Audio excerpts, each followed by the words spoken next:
اللہم صلی اللہ سیدنا محمد وعلی آل سیدنا محمد بارک وسلم۔ حضرت طارق بن شہاب رضی اللہ تعالیٰ عنہ سے روایت ہے کہ رسول اللہ صلی اللہ علیہ وسلم نے فرمایا کہ جمعے کی نماز جماعت کے ساتھ ادا کرنا ہر مسلمان پر لازم اور واجب ہے۔ اس وجوب سے 4 قسم کے آدمی مستثنیٰ ہیں: ایک غلام جو بیچارہ کسی کا مملوک ہو، دوسرے عورت، تیسرا لڑکا جو ابھی بالغ نہ ہو، چوتھے بیمار۔ سنن ابو داؤد شریف کی حدیث پاک ہے۔ سورہ کہف پڑھنے کی بھی تلقین کی نبی اکرم صلی اللہ علیہ وسلم نے جمعے کے دن۔ اگر پوری نہ پڑھ سکو تو شروع کی 10 آیتیں، یعنی کہ ایک رکوع پڑھ لیا کرو، 12 آیتیں ہیں۔ ایک بار یہ بھی ایک روایت میں ہے کہ دعا کی قبولیت کا لمحہ جمعے کے دن کوئی نہ کوئی لمحہ ایسا ہوتا ہے۔ اکثر کا معاملہ یہ ہے کہ لوگ کہتے ہیں کہ جو خطبوں کے بیچ میں وقفہ ملتا ہے وہ دعائیں کی قبولیت کا۔ کچھ لوگ کہتے ہیں کہ جمعے کے سے لے کے عصر تک کا وقت جو ہے وہ قبولیت کا ہے۔ مسلمانوں کی عید بتایا جمعے کو۔ سورہ جمعہ اللہ نے اس کی اہمیت کے لیے پوری قرآن میں سورت اتار دی۔ جمعے کی 62 نمبر سورت ہے یہ سورہ جمعہ۔ اس کی 11 نمبر آیت میں اللہ نے کہا کہ لوگ سودا بکتا یا تماشا ہوتا دیکھ نبی کو کھڑا چھوڑ کر اس میں لگ جاتے ہیں، جبکہ اللہ کے یہاں کی چیز کھیل یا تجارت سے بہتر ہے۔ مطلب ہم دیکھیں کہ جمعے کو عید کی طرح مناتے ہیں نہیں مناتے۔ اللہ رب العزت نے کہا کہ یہ کھیل تماشا نہیں ہے بلکہ تجارت سے ہی بہتر ہے کھیل تماشا۔ حکم یہ ہے اس آیت صورت میں کہ اپنے جو آپ کے تجارت ہیں انہیں بند کر کے اور آپ مسجدوں کی طرف دوڑیں اذان ہوتے ہی، اور پہلے پہنچنے کی کوشش کریں۔ بہت مشہور حدیث ہے، آپ نے سنی ہوں گی کہ جو پہلے وہاں حاضر ہوگا مسجد میں اسے اونٹ کی قربانی کا ثواب، پھر بھینس کی، پھر بکرے کی، پھر مرغے کی، پھر انڈے کی۔ تو جو جتنی جلدی پہنچے گا اتنا بڑا ثواب اسے ملے گا۔ حدیث پاک میں ایک واقعہ ہے کہ ایک بار نبی اکرم صلی اللہ علیہ وسلم جمعہ کا خطبہ دے رہے تھے تو تجارتی قافلہ آ گیا جو اس میں ذکر ہے، وہ سب چھوڑ کے چلے گئے نبی اکرم صلی اللہ علیہ وسلم کے اس خطبے کو۔ تو اللہ رب العزت نے یہ آیت اتار دی، تو صرف مسجد میں اس ٹائم 12 لوگ رہ گئے تھے۔ اللہ نے یہ آیت اتاری اور خرید و فروخت یا تماشے سے بہت بہتر خطبے کو بتایا۔ تجارت تو جائز ہے کیونکہ خطبے کے وقت نہیں تجارت کرنی، بلکہ آگے کہا اسی صورت میں کہ جب نمٹ جاؤ جمعے کی نماز سے تو اللہ کا فضل تلاش کرو۔ خطبہ جو ہے نماز کے بعد ہوتا تھا اس وقت۔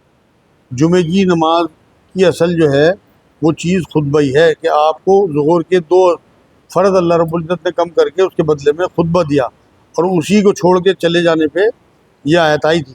ان دنوں خطبہ بعد میں ہوتا تھا، ہمارے آپ تو پہلے ہوتا ہے نا، وہ بھی نبی کے حکم سے ہوتا ہے، لیکن ان دنوں بعد میں ہوتا تھا۔ تو جو خطبہ تھا اسے چھوڑ کے چل دیے تھے صحابی۔ اب بھی جو لوگ خطبے سے بعد میں آتے ہیں ان کی کیا نماز رہ گئی، کیونکہ جمعے کا جو خطبہ ہے وہ جمعے کی اصل ہے، اسی کی وجہ سے 2 رکعت کم ہوئی ہیں۔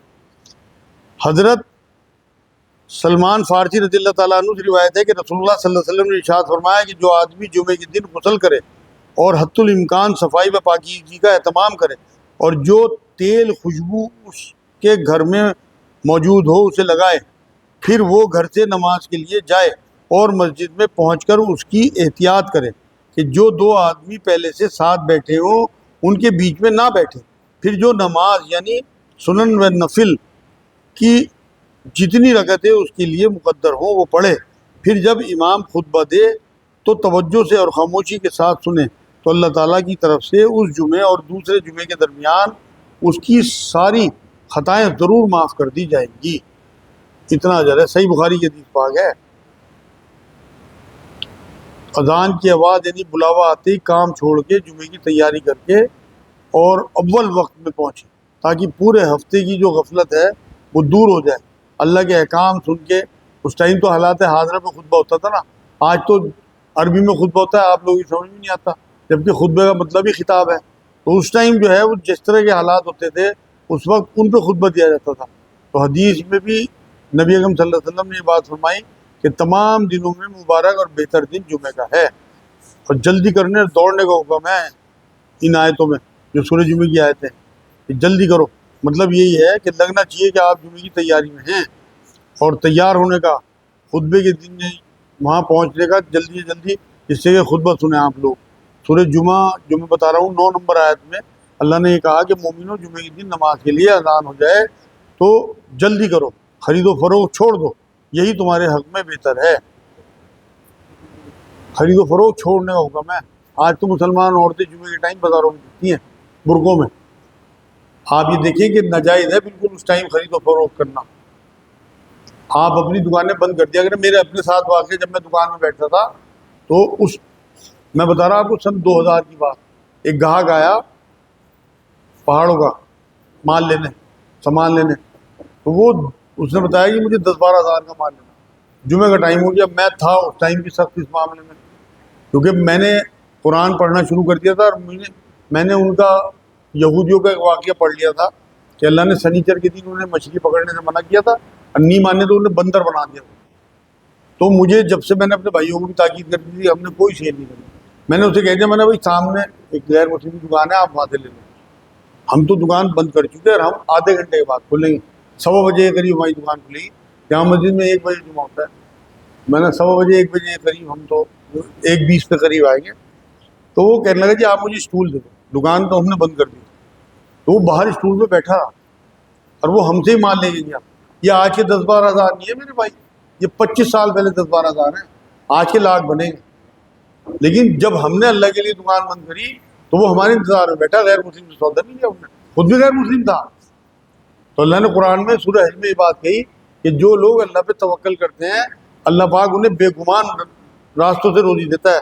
آپ اللہ کا یہ حکم مانو، جمعے کے دن کاروبار بند کر دو آدھے گھنٹے کے لیے اذان نماز کے بیچ میں، دیکھو اللہ پورے ہفتے کی کیسی برکت آپ کے کاروبار میں ڈالتا ہے۔ حضرت ابو ہریرہ رضی اللہ تعالیٰ عنہ سے روایت ہے کہ رسول اللہ صلی اللہ علیہ وسلم نے فرمایا کہ جب جمعے کا دن ہوتا ہے تو فرشتے مسجد کے دروازوں پر کھڑے ہو جاتے ہیں اور شروع میں آنے والوں کے نام یکے بعد دیگرے لکھتے ہیں، اور اول وقت دوپہر میں آنے والے کی مثال اس شخص کی ہے جو اللہ کے حضور میں اونٹ کی قربانی پیش کرتا ہے، پھر اس کے بعد آنے والوں کی مثال اس شخص کی ہے جو گائے پیش کرتا ہے، پھر اس کے بعد آنے والوں کی مثال مینڈا پیش کرنے کی، اس کے بعد مرغی پیش کرنے کی، اس کے بعد انڈا پیش کرنے والے کی ہے۔ پھر جب امام خطبے کے لیے ممبر کی طرف جاتا ہے تو یہ فرشتے اپنے لکھنے کے دفتر لپیٹ لیتے ہیں اور خطبہ سننے میں شریک ہو جاتے ہیں۔ صحیح بخاری صحیح مسلم کی حدیث پاک ہے۔ سورہ جمعہ کی 10 نمبر آیت میں کہا کہ پھر جب نماز پوری کر چکو تو اللہ کے فضل یعنی روزی کی تلاش میں نکل پڑو اور اللہ کو یاد کرتے رہو۔ اللہ تجارت کے وقت بھی اللہ کا ذکر کرتے رہنا ہے، اللہ کو بھولنا نہیں ہے اس ٹائم بھی۔ یہاں ایک بات میں بتا دوں کہ میرا جمعہ اسی مرکز میں ہوتا ہے، یہاں قریب میں مسجد ہے محلے کی، وہاں میں جمعہ پڑھنے جاتا ہوں بالکل اینڈ ٹائم پہ۔ حالانکہ مجھے یہ حدیث یاد ہے مگر میرے وہ بھی بات یاد ہے جو میں نے آپ کو پچھلے ہفتے نبی کی حدیث سنائی تھی کہ میرے کسی بھائی کا کام اگر ہو تو میں اسے زیادہ بہتر سمجھوں گا اس کے کہ میں 1 مہینے مسجد نبوی میں اعتکاف کروں۔ مطلب میرا بالکل یہ دل نہیں ہوتا کہ میں آدھے 1 گھنٹے پہلے مسجد میں جا کے بیٹھ جاؤں اور اپنی عبادت شروع کروں اور یہاں سینکڑوں لوگ میرے انتظار میں بیٹھے ہیں کیونکہ وہ اپنے کام کے لیے میرے پاس آئے ہیں۔ میں نے اس لیے یہ بات آج وضاحت کر دی کہ میرے اسٹاف کو یہ بات نہ لگے کہ یہ خود تو بھاگا ہو جاتا ہے اینڈ ٹائم پہ نماز کے، بالکل اذان ہونے والی ہوتی ہے جب میں پہنچتا ہوں، کئی بار تو اذان شروع ہو چکی ہوتی ہے۔ اس حدیث سے یہ بھی بات بھی ثابت ہے کہ آپ اذان کے ٹائم پہ پہنچ گئے تو آپ کا نام رجسٹر میں لکھا گیا، کیونکہ یہ کہا نبی اکرم صلی اللہ علیہ وسلم نے جب امام ممبر کی طرف جاتا ہے تب وہ اپنے رجسٹر لپیٹ لیتے ہیں کہ کسی کو اگر اذان بھی مل گئی نا مسجد میں ہوتی ہوئی تو اسے جمعہ مل گیا، اس کا نام رجسٹر میں لکھا ہوا، ٹھیک ہے، آپ کو پورا خطبہ بھی مل گیا۔ میں نے اس لیے وضاحت کی کہ یہاں جو لوگ میرے سے جڑے ہوئے ہیں وہ دیکھتے ہیں مسجد جاتے ہیں مجھے، تو وہ یہ سمجھ لیں کہ میرے لیے اس حدیث میں وہ حدیث زیادہ واضح ہے کہ میں اپنے بہن بھائیوں کے کام آتا ہوں یہاں پہ، وہ میرے انتظار نہ کرتے ہوئے۔ آج کی آخری حدیث حضرت جابر بن سمرہ رضی اللہ تعالیٰ عنہ سے روایت ہے کہ جمعے کو رسول اللہ صلی اللہ علیہ وسلم 2 خطبے دیا کرتے تھے اور دونوں کے درمیان تھوڑی دیر کے لیے بیٹھتے تھے۔ آپ صلی اللہ علیہ وسلم ان خطبوں میں قرآن مجید کی آیات بھی پڑھتے تھے اور لوگوں کو نصیحت بھی فرماتے تھے۔ آپ کی نماز بھی درمیانی ہوتی تھی اور اسی طرح آپ صلی اللہ علیہ وسلم خطبہ بھی درمیانہ دیتے تھے، مطلب خطبہ جو ہے وہ کھڑے ہو کے دیتے، اس بات سے ثابت ہو گئی۔ صحیح مسلم کی حدیث پاک ہے، اور اس میں مختصر خطبہ دیتے تھے، حالات حاضرہ پہ دیتے تھے، نبی اکرم صلی اللہ علیہ وسلم کے خطبے بہت چھوٹے ہوتے تھے، یہ آدھے گھنٹے کا 20 منٹ کا خطبہ ہوتا تھا حضور کا جمعہ کا، ایسے ہی ایک نکاح کا خطبہ ہوتا تھا حضور کا، باقی ایک حجۃ الوداع پہ خطبہ دیا حضور نے، اور کوئی خطبے حضور کے نہیں ہیں۔ حضور بہت کم بولتے تھے، حضور اپنے ایکشن سے، اپنے اعمال سے لوگوں کو دکھاتے تھے کہ دین کیا ہے۔ ہم تو تقریریں کرتے رہے نا، ہم اعمال سے نہیں دکھاتے۔ آج آپ کو گلیوں میں حضرت عمر، حضرت ابوبکر جیسے لوگ نہیں ملتے، آج تو منافق ڈرامے باز ملتے ہیں کہ چہرے میں انہیں بہت بڑھیا بنا لیے اور ان کے اندر گو بھرا ہوا ہے، دوسروں کی بچیوں پہ نظر رکھیں گے گندی، دوسروں کے مال مار لیں گے، دھوکے دیں گے، جھوٹے کیس کر دیں گے، گواہیاں دیں گے، مخبریاں کریں گے، اور کھلیے جو ہوں گے وہ مسلمانوں والے ہوں گے۔ تو اس لیے یہ سمجھ لیں بات کہ ہمیں نبی اکرم صلی اللہ علیہ وسلم کے معاملات پہ چلنا ہے، ان کے بتائے ہوئے راستے پہ چلنا ہے۔ کاروبار کو بھی اللہ نے ترغیب دلائی، اور یہاں یہ بھی کہا کہ کاروبار کے ٹائم اللہ کو یاد بھی کرتے رہو۔ آج کی ایک اور حدیث رہ گئی چھوٹی سی، وہ بھی سن لیں۔ حضرت ابو ہریرہ رضی اللہ تعالیٰ عنہ کی روایت ہے کہ رسول اللہ صلی اللہ علیہ وسلم نے فرمایا کہ جب امام خطبہ دے رہا ہو اس وقت اگر تو نے اپنے مسلمان بھائی سے یہ بھی کہا کہ خاموش رہو تو یہ تو نے لغو کام کیا، مطلب خطبہ سننے کا حکم ہے، سمجھ میں آئے یا نہ آئے۔ یہ صحیح بخاری صحیح مسلم کی حدیث ہے۔ تو یہ لوگ آپ دھیان رکھیں کہ خطبے کے بیچ میں کسی کو ٹوکنا بولنا بالکل غلط ہے۔ لیکن ایک حدیث یہ ملتی ہے کہ نبی اکرم صلی اللہ علیہ وسلم نے فرمایا، ایک بار ایک صحابی انٹر ہوئے مسجد میں تو ان سے پوچھا تو نے تحیۃ المسجد پڑھ لی؟ تو انہوں نے کہا نہیں حضور نہیں پڑھی، کہ پڑھ۔ خطبہ بیچ میں روک کے کہا۔ تو تحیۃ المسجد کا چانس آپ کو ملے، ہم تو یہاں پڑھنے لگیں گے تو لوگ ہمیں کھینچ کے بٹھا دیں گے یا باتیں بنائیں گے، تو یہاں ایسے موقع پہ تو پڑھنا مناسب نہیں لگتا، لیکن اگر کسی کو چانس ملے تو وہ پڑھ دیا کرے۔